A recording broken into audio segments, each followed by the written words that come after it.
en 1791, on voit ce soulèvement des esclaves avec des noms que vous devez vous rappeler. Boukman, Biassou, Jean-François, ce sont les premiers chefs. Mais surtout Boukman. Boukman, c'est une sorte de géant. On dit qu'il vient de la Jamaïque, qu'il est lui-même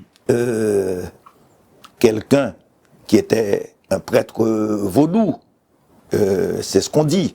Eh bien, il va être le grand leader de ce soulèvement.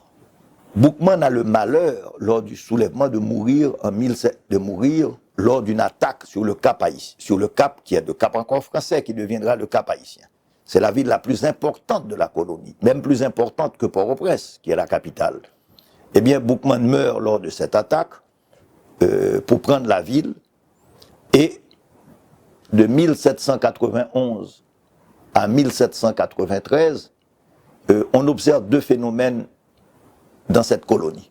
Un, c'est les esclaves commencent à se constituer en groupe résistant contre les assauts des propriétaires qui sont regroupés dans la ville du Cap et dans d'autres villes contre les troupes françaises.